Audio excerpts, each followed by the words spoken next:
el hijo del Brahman. Siddhartha, el agraciado hijo del Brahman, el joven halcón, creció junto a su amigo Govinda al lado de la sombra de la casa, con el sol de la orilla del río, junto a las barcas, en lo umbrío del bosque de sauces y de higueras. El sol bronceaba sus hombros brillantes al borde del río, en el baño, en las abluciones sagradas, en los sacrificios religiosos. La sombra se adentraba por sus negros ojos en el boscaje de mangos, en los juegos de los niños, en el canto de su madre, en los sacrificios religiosos, en las enseñanzas de su padre y sus maestros, en la conversación de los sabios. Ya hacía mucho tiempo que Siddhartha participaba en las conferencias de los sabios. Con Govinda se entrenaba en las lides de la palabra, en el arte de la contemplación, de saber ensimismarse. Ya podía pronunciar quedamente la palabra por excelencia. Había conseguido decirlo en silencio, aspirando hacia adentro. Aprendió a enunciarlo calladamente, aspirando hacia afuera, concentrando su alma y con la frente envuelta en el brillo de la inteligencia.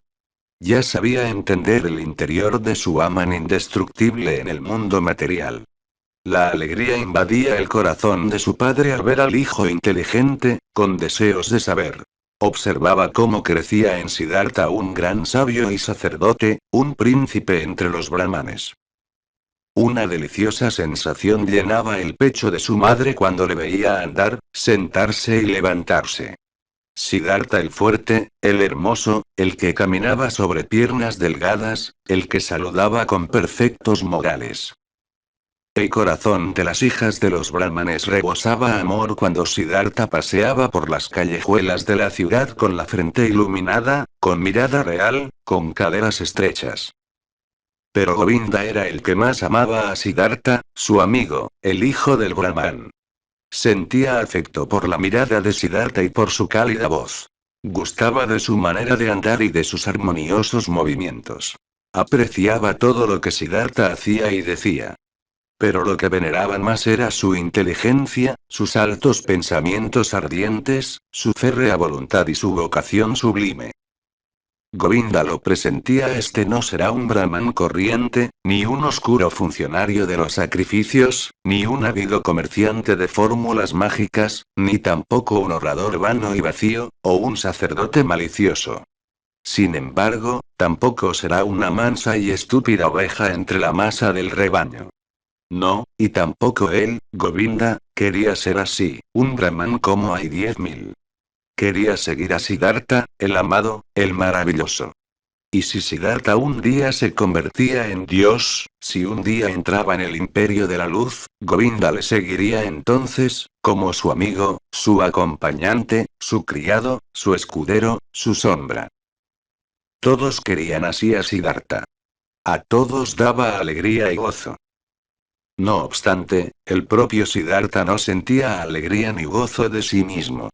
Su corazón no compartía ese júbilo general cuando andaba por los caminos rosados del jardín de higueras, o se hallaba sentado a la sombra azul del bosque de la contemplación, cuando lavaba sus miembros en el diario baño propiciatorio, o hacía sacrificios entre las profundas sombras del bosque de mangos.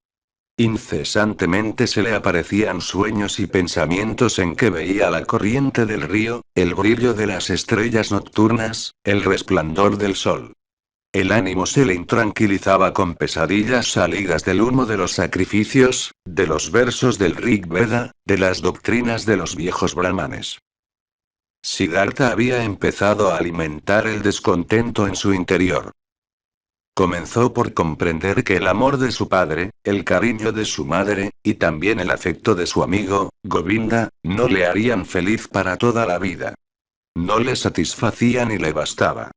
Había empezado a presentir que su venerable padre y los otros profesores, junto con los sabios brahmanes, ya le habían comunicado la parte más importante de su sabiduría. Adivinaba que ya habían henchido hasta la plétora el recipiente, y, sin embargo, el recipiente no se encontraba lleno. El espíritu no se hallaba satisfecho, el alma no estaba tranquila, el corazón no se sentía saciado. Las abluciones eran buenas, pero eran agua. No lavaban el pecado, no curaban la sed del espíritu, no tranquilizaban el temor del corazón. Los sacrificios y la invocación de los dioses eran excelentes. Pero, ¿lo eran todo? ¿Daban los sacrificios la felicidad? ¿Y qué sucedía con los dioses? ¿Realmente era Prajapati el creador del mundo? ¿No era el Atman, lo único, lo indivisible? ¿Acaso los dioses no eran unos seres creados como yo y como tú, súbditos del tiempo, pasajeros? ¿Tenía sentido, entonces, ofrecer sacrificios a los dioses? ¿A quién más se debían ofrecer sacrificios y mostrar devoción, que no fuera el único, al Atman? ¿Y dónde se podía encontrar el Atman? ¿Dónde vivía, dónde latía su corazón eterno? ¿Dónde sino en el propio yo, en nuestro interior, en lo indestructible que cada uno lleva dentro de sí? Pero ¿dónde se hallaba este yo, este interior, este último? No es carne ni es hueso, no es pensamiento ni conciencia, así lo enseñan los grandes sabios. Entonces, ¿dónde? ¿Dónde se encontraba? Existía otro camino para llegar al yo, al Atman. Un camino que valía la pena buscar. Pero nadie enseñaba ese camino. Nadie lo conocía. Ni el padre, ni los profesores y sabios, ni los sagrados ritos de los sacrificios. Todo lo sabían los brahmanes y sus libros religiosos. Lo conocían todo. Se habían preocupado de todo. Lo referente a la creación del mundo, al origen de la oración, de los elementos, de la aspiración, de la expiración, a las órdenes de los sentidos, a los hechos de los dioses. Sabían infinidad de cosas. Pero, ¿tenía algún valor saber todo eso, si se desconocía al uno, al único, al más importante, al únicamente importante? Ciertamente, muchos versos de los libros sagrados, sobre todo los Upanishads de Samaveda, hablaban de este interior y último. Maravillosos versos. Tu alma es el mundo entero, se leía allí. Y escrito está que el hombre, mientras duerme, durante el sueño profundo, entra en su propio interior y vive en el Atman. Qué maravillosa sabiduría entrañaban esos versos. Todo el conocimiento de los grandes sabios se había reunido en estas palabras mágicas, puras como la miel de las abejas. No, no se debían menospreciar los enormes conocimientos que aquí se guardaban, reunidos por innumerables generaciones de sabios y penitentes, que habían logrado no solo conocer este profundo saber, sino también vivirlo. Donde se encontraba el experto que era capaz de retener el Atman desde el sueño hasta el despertar, durante la vida, con cada paso, palabra o hecho. Siddhartha conocía a muchos brahmanes venerables, sobre todo a su padre, el puro, el sabio, el más reverenciado. Su padre era digno de admiración.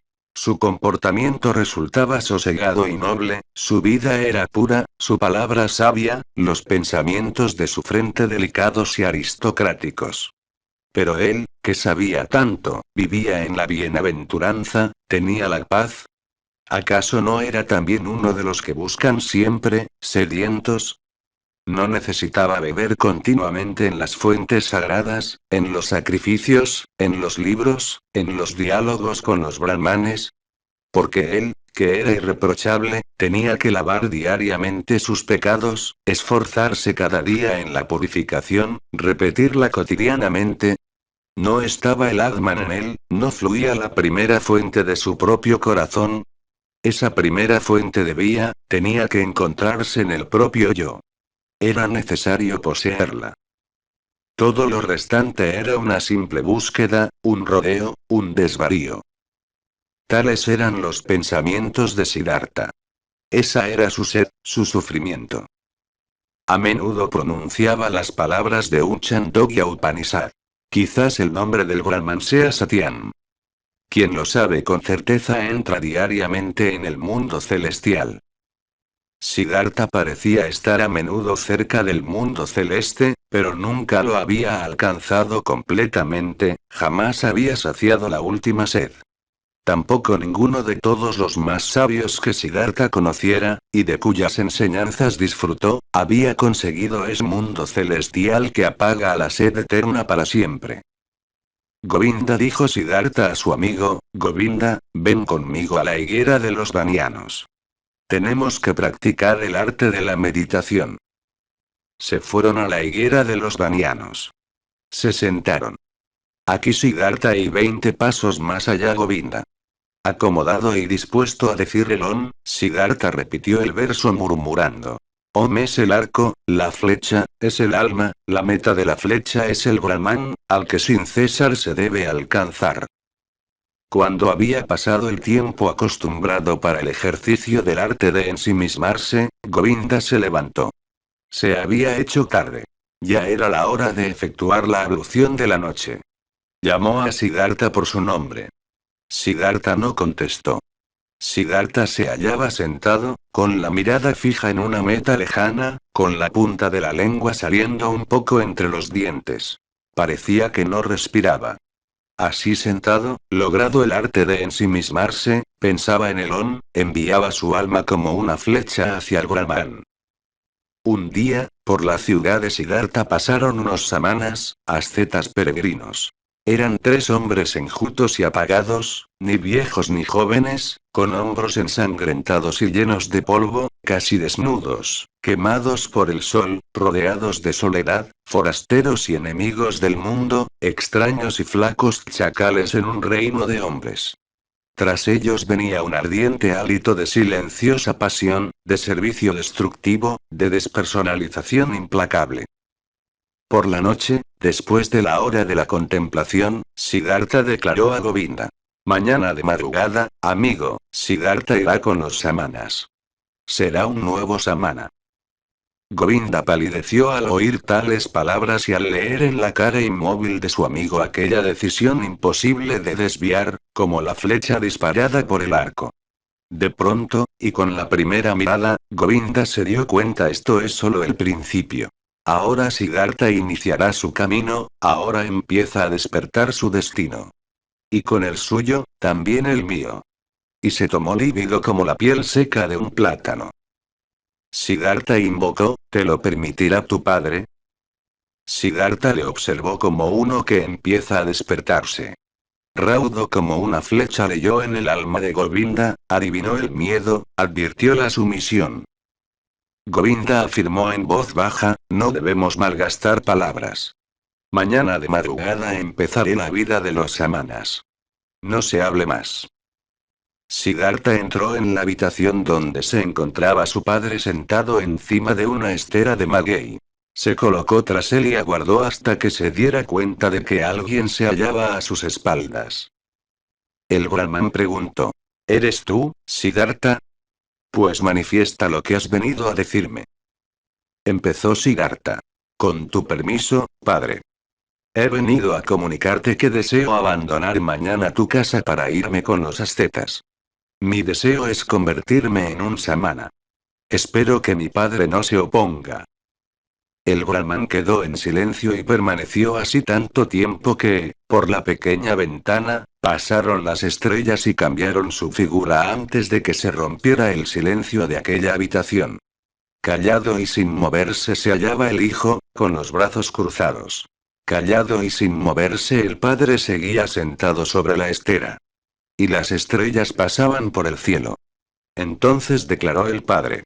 No es conveniente que un brahman pronuncie palabras violentas y furiosas. Pero la indignación estremece mi alma. No quiero oír de tu boca este deseo por segunda vez. Lentamente se levantó el brahman.